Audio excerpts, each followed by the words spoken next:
नमस्कार, मी पंजाब डक. आज आहे 29 मे 2025 आणि मी आता आहे माझ्या गावाजवळ आणि आमच्या गावाजवळ बघा कसा पाऊस पडलेला आहे. म्हणजे जवळपास 250 मिलीमीटर पाऊस आतापर्यंत नोंद झाली. इतका पाऊस म्हणजे पावसाळ्यात दरवर्षी पावसाळ्यात अर्धा पडतो आणि या ठिकाणी पाहू शकता म्हणजे वापसा होणं तर शक्यच नाही. आणि या ठिकाणी आपल्या महाराष्ट्राच्या शेतकऱ्याला एक आनंदाची बातमी देणार आहे, कारण की इतका पाऊस पडायला मग हे बंद कधी होणार आहे. तर राज्यातल्या शेतकऱ्याला सांगू इच्छितो, आज आहे 29 मे 2025. आणखी 30 तारखेपर्यंत राज्यात भाग बदलत पाऊस पडणार आहे.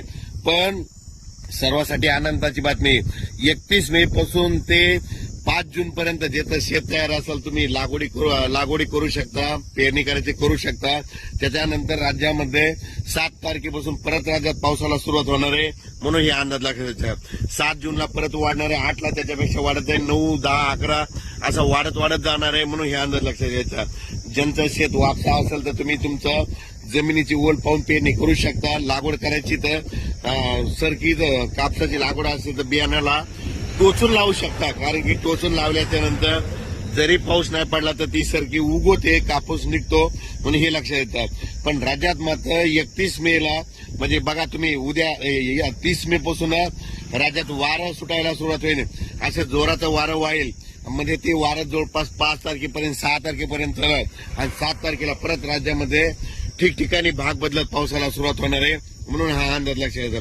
सांगायचं झालं तर तो पाऊस पूर्व विदर्भ, पश्चिम विदर्भ, मराठवाडा, पश्चिम महाराष्ट्र या ठिकाणी जरा जास्त प्रमाणावर आहे. म्हणून हे अंदाज लक्षात येतात.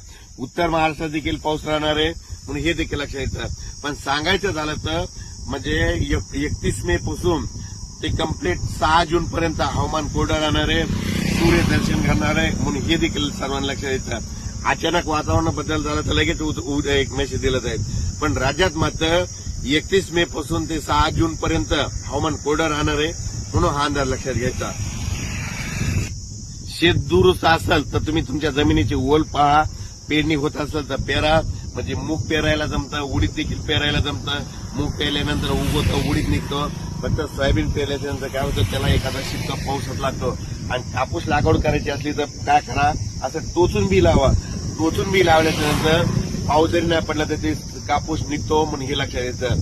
अचानक वातावरण बदल झाला तर उद्या लगेच एक मेसेज दिला जाईल. धन्यवाद.